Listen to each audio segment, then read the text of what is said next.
Hello there, I'm Larry Heather. I'm the independent candidate for Calgary Heritage in this federal election on October 19th. I'm here at the Harry Hayes building, downtown Calgary. It's the federal nerve center, I guess, of the federal government in the city of Calgary. And many important decisions and departments of the federal government are contained in this building. A lot of decisions that are made in Ottawa are carried out here. So I wanted to talk to you about one particular subject in this election, and in fact in every election for the last 30 years, and that's the subject of public polling and the effect that it has on elections. And I'd like to just refer to an important book that was written back in 1989 by Claire Hoy, who was a columnist for the Toronto Sun. And he wrote the book Margin of Error. This book deals with the history of polling right from George Gallup in the 1940s, who was a Canadian, right up to the current day, and the effect and the science of it, and the effect that it has on civic participation in elections of all levels of government. Now, Claire Hoy in this book, Margin of Error, talks about a very interesting coalition between the pollsters and the media that I'd like to bring to your attention. No other group in society gets the relatively free ride from media scrutiny that pollsters enjoy. This is surely in part because the two crafts are sharing the same bed. A self-inflicted conflict of interest the media would not tolerate under any other circumstances. If a newspaper or a TV station hires a pollster, the results of the pollster's work by definition are big news for that newspaper or TV station, not subject to normal journalistic scrutiny. Now, there's a relationship, as we see from this quote from Claire Hoy, between the pollsters and the media. In fact, you could call them the Pied Piper pollsters. And Claire Hoy quotes, "Goldfarb, not guts, had divined the rout. Such is the paramountcy of today's political pollsters that they have become, in effect, partisan Pied Pipers, playing their tunes on the scientific instruments of random samples, clusters, margin of error, and weighting, enticing our political leaders like the rats of Hamelin into an unseemly parade to the polls and beyond.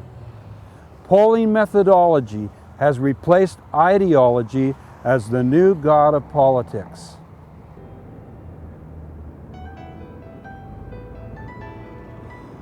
So in this topic of the pollster and the media and how it affects federal elections in particular, there's two major views that I'd like to highlight.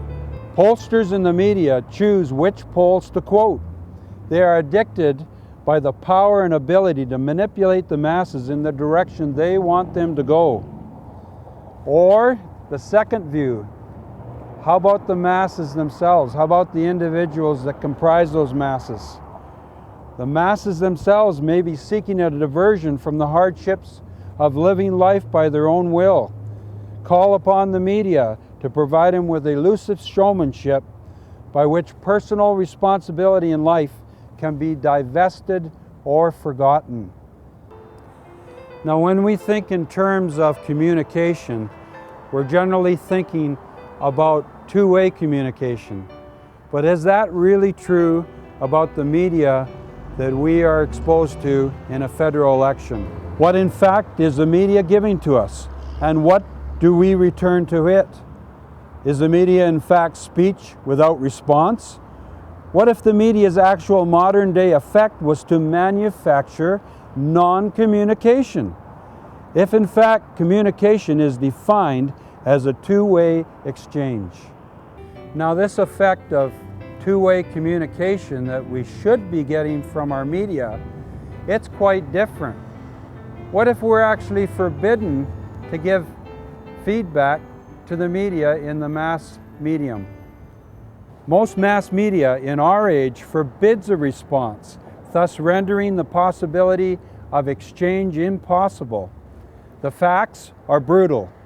power in a society can be hijacked by him who gives, and to whom no return can be made. It is a monopoly designated to profit one side, and it throws the social democratic process out of balance.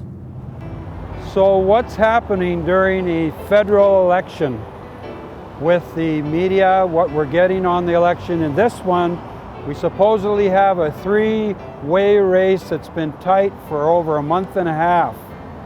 And yet, what's really happening to our viewpoints? People can begin an election with a very definite opinion of a leader or a policy from personal convictions. But with the progressive battering of opinion polls, that clear vision can be crowded out by pervasive uncertainty. Targeted repetition of polls not only blurs our convictions, it eliminates from the consideration alternate candidates and policy viewpoints. One's original perceptions are seemingly illegitimate and even downright embarrassing to own. So this process of fuzzification of communication during an election by the media is very, very disturbing, and it can result in a new species of uncertainty. This uncertainty is introduced by pollsters during the election. It results not from a lack of true information, but from a severe constriction and amplification of pre-filtered information. Being seduced into the pollster's remanufacture of reality, we fall into the pattern of not knowing who or where we are unless it is verified by the statistics of a poll. So in polling and elections, we become uncertain of our own viewpoints. And we participate as a public in a type of media voyeurism, which includes us as the group. An election run by public opinion polls is a sort of continual voyeurism of the group in relation to itself.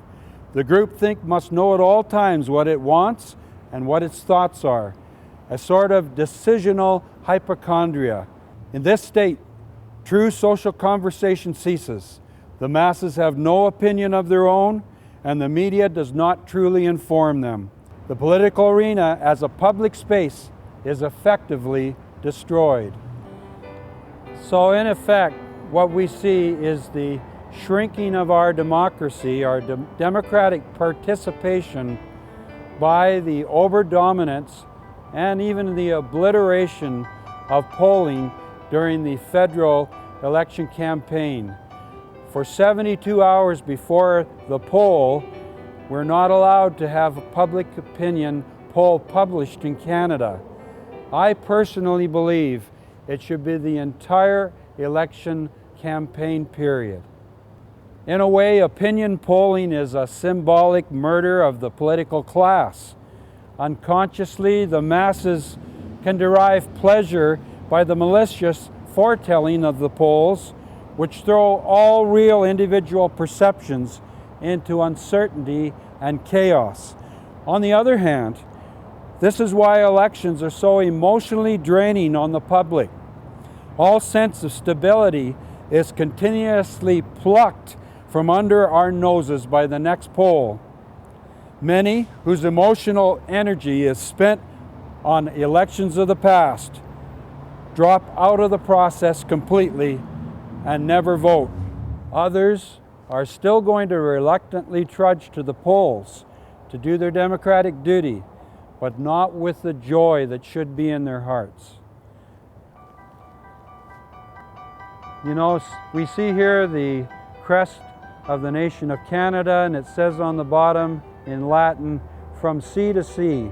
We need something to tie us together better than the manipulations and machinations of the polling companies colluding with the media. Now, to close up our time today on the subject of public polling during an election, I would just like to give two examples. And the first one is going to talk about the analogy of a horse race. and the second is the precocious choices of a clothing designer. First of all, the horse race in a federal election. I wonder if some of you remember the movie that showed about 5 years ago about the horse Secretariat. It is the story of a racehorse in 1973 who won for the first time in 25 years the U.S. Triple Crown. This horse, as portrayed in the movie, ran the first half of the races in the dead last position. Then it would suddenly pull up past all the other horses to take the lead and win. It is a wonderfully inspiring story, and it shows in us the natural excitement of seeing the underdog winning out. This dramatic device is used in all sorts of theater as well, and I suggest a dramatic comeback from behind can excite people in the political arena just as much. The question is did it happen naturally or was it contrived? Most of these federal election races by polls are contrived horse races, and we have to take a look at what's happening when we're watching and reading these polls. Moral law, which God says is written in our hearts, has a decree to know yourself and to know your own will and desire. We can only do this by submission to God, for He has told us that the heart of man is desperately wicked. Who can really know it? Compassion urges us to enlighten the superstitions of the masses by revealing all trickery. But then the mass must cooperate by owning up to the responsibility that inevitably comes when they are untricked. So the masses can back away from a massive devolution of exercising their will, as we see in today's polling environment, and they can trust the pollsters to do this duty. Or will they turn and prefer not to delegate responsibilities to someone else? Our second example here is a designer of clothes back several hundred years ago named Beau Brummell. He was an English fashion designer in England and was reported to have taken 5 hours to dress himself in the morning every day.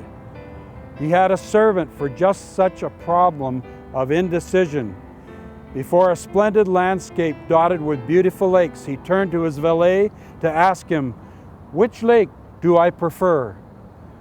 The masses can in fact be very snobbish, acting as Brummell did, delegating in a sovereign manner the faculty of choice to someone else by a sort of game of irresponsibility, a game of ironic challenge, a sovereign lack of will, of secret ruse. So folks, in Calgary Heritage and throughout Canada, what is it? The Medusa media that fascinates and manipulates the masses? Or the media dancing to the bidding of the masses in hiding the truth? Or is it both? Let's break the trend and let's be Canadians that will guard our land, the true north, strong and free.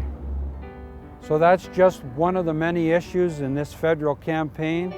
I do ask for your vote on October 19th. I'm Larry Heather, the Independent for Calgary Heritage.